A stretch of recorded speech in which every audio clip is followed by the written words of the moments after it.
¿Alguno de vosotros sabe qué es la movilidad funcional y la movilidad geográfica en el ámbito laboral? Atentos al siguiente vídeo. La movilidad funcional y geográfica tienen su fundamento en la libertad de empresa, el artículo 38 de la Constitución española, que integra la libertad de iniciar una actividad económica, desarrollarla dentro del mercado y cesarla según la voluntad del empresario. La facultad empresarial que aquí nos interesa es la del ius variandi, es decir, el poder de dirección y disciplina del empresario frente al trabajador. Esta facultad de dirección se traduce en la práctica cotidiana laboral en la posibilidad de llevar a cabo la movilidad funcional, recogida en el artículo 39 del Estatuto del Trabajador, o la movilidad geográfica en el 40. Primero pasaremos a explicar la movilidad funcional. La movilidad funcional es un recurso organizativo de la dirección de la empresa capaz de modificar de forma unilateral las funciones laborales a desarrollar por el trabajador, con el fin de adaptar a éste a la realidad organizativa de la empresa. Bien, en cuanto al artículo 39.1, dice los límites comunes a todas las modalidades de movilidad funcional. Hay dos. La primera respecto a la dignidad del trabajador y la segunda respecto a la titulación académica o profesional. En la primera encontramos si la movilidad implica un trato vejatorio, un deterioro de su imagen pública, un menoscabo psíquico, pues estaremos ante un ilícito penal en el ejercicio de la movilidad funcional. En el segundo caso, con las titulaciones académicas o profesionales, se refiere a la exigencia de encontrarse en posesión de la titulación precisa para el desempeño de la nueva función encomendada al trabajador afectado. Pasamos ahora a explicar el primer tipo de movilidad funcional, la movilidad interna u horizontal. Se trata de la movilidad que tiene lugar dentro del mismo grupo profesional de trabajador. Las características de este tipo de movilidad funcional son las siguientes. En primer lugar, no existe causa para adoptar esta medida, lo que no quiere decir que el empleador pueda tomar la decisión con total arbitrariedad. Se trata de una movilidad que no se encuentra sujeta a tiempo determinado. Tiene carácter no formal, lo que quiere decir que no es necesario la comunicación de forma escrita al trabajador. Finalmente, en este tipo de movilidad no es necesario comunicar la decisión a los representantes de los trabajadores. Pasamos ahora a explicar el segundo tipo de movilidad funcional, la movilidad externa. Se trata de la movilidad que tiene lugar fuera del grupo profesional del trabajador. Las características de este tipo de movilidad funcional son las siguientes. Al contrario de lo que ocurre en la movilidad funcional interna, la movilidad externa exige causa para que se pueda llevar a cabo. En todo caso, tendrá lugar por el tiempo imprescindible. Se deberán respetar las garantías salariales del trabajador. Exige la obligación de comunicar la decisión a los representantes de los trabajadores. Asimismo, existe la posibilidad de reclamar al empresario la cobertura de la vacante o ascenso. Dentro de la movilidad externa nos encontramos con dos tipos. El primero de ellos es la movilidad externa descendente. En este caso, el trabajador desempeña funciones inferiores a aquellas que desempeña en su grupo profesional de origen. El empresario, asimismo, a pesar de que el trabajador realice funciones inferiores, debe mantener la misma retribución económica que este trabajador tenía con anterioridad al cambio. El segundo tipo, la externa ascendente. En este caso, el trabajador desempeña funciones superiores a la de su grupo profesional de origen y se deberá respetar una serie de garantías por parte del empresario que pasamos a resumir a continuación. En primer lugar, el trabajador tiene derecho a percibir la diferencia retributiva entre las funciones que desempeñaba en origen y las funciones que realiza en el nuevo puesto, estando prohibido al convenio colectivo y al contrato de trabajo el establecimiento de condiciones menos favorables a las establecidas en la ley. De igual manera, el trabajador tiene derecho a solicitar la reclasificación profesional mediante la figura del ascenso cuando el trabajador lleve trabajando al menos 6 meses en el nuevo puesto por periodo de un año, o bien cuando el trabajador lleve trabajando al menos 8 meses en el nuevo puesto por periodo de 2 años. El trabajador tiene atribuido el derecho a reclamar la consolidación del nuevo puesto siempre y cuando este acceso respete el régimen de ascensos previstos en el convenio colectivo de aplicación.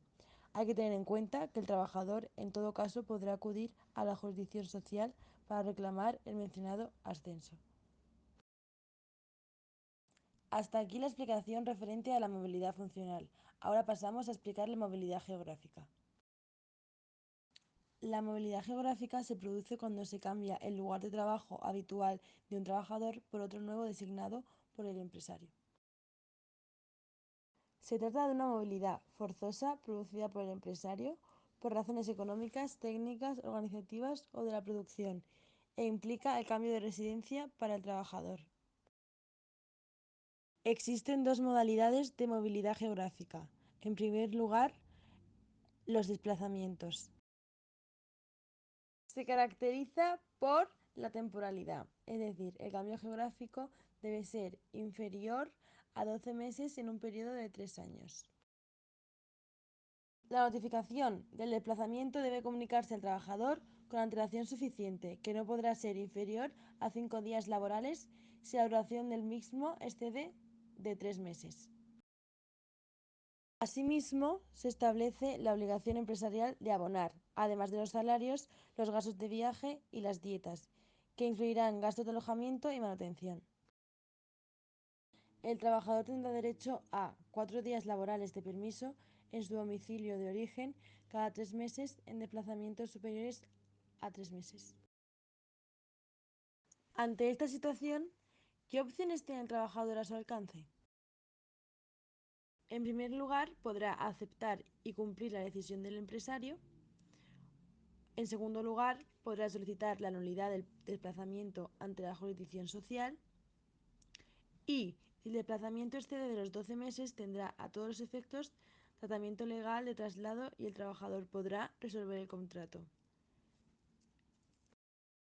Ahora pasamos a los traslados, que se tratan de un cambio definitivo y permanente en el que el trabajador pasa a prestar servicio en un centro de trabajo de la empresa ubicado en la localidad, distinta de la suya, de su residencia habitual.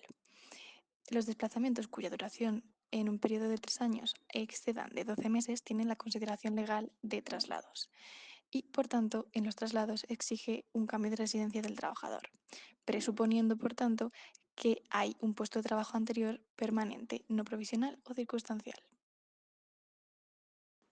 Una vez se decide el traslado, se debe notificar al trabajador con una antelación mínima de 30 días para poderlo llevar a cabo. Una vez el trabajador es consciente de esta situación, tiene que elegir entre varias opciones. La primera, aceptar el traslado; la segunda, extinguir su contrato; o la tercera, aceptar la orden empresarial pero estar disconforme e impugnar.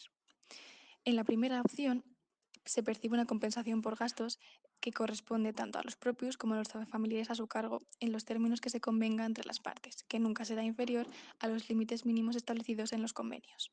En la segunda opción, cuando se decide extinguir su contrato, se percibe una indemnización de 20 días de salario por año de servicio, prorrateándose por meses los periodos de tiempo inferiores a un año y con un máximo de 12 mensualidades.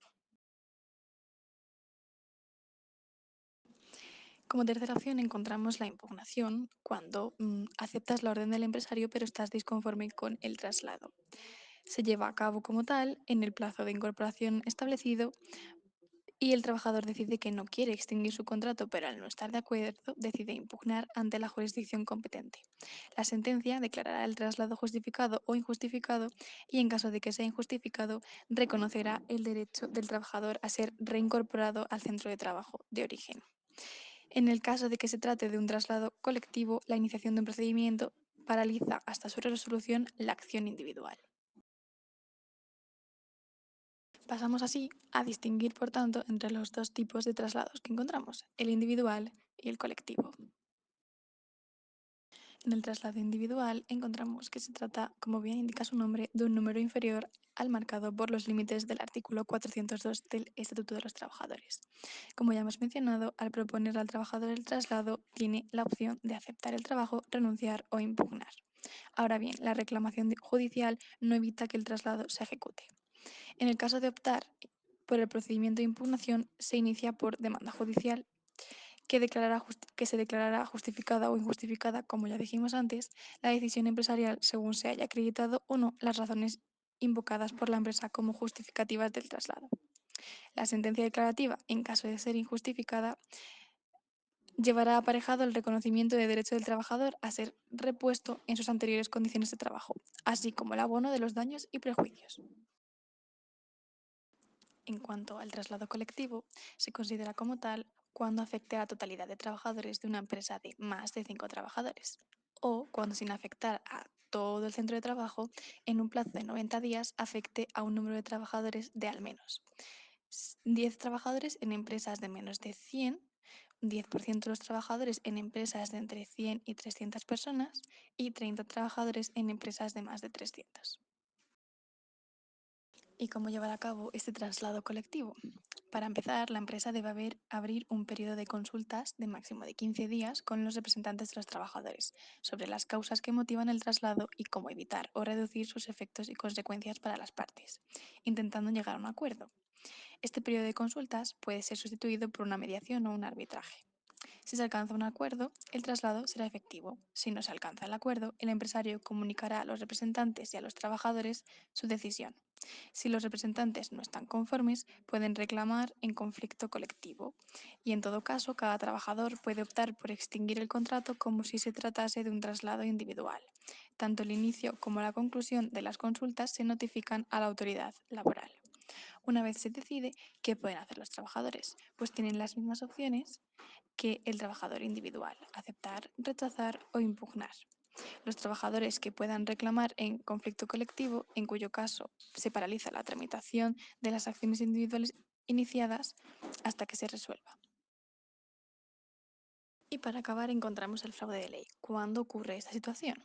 Pues con objeto de eludir las previsiones contenidas, la empresa realiza traslados en periodos sucesivos de 90 días en un número inferior a los umbrales allí separado, sin que concurran las causas nuevas que justifiquen tal actualización.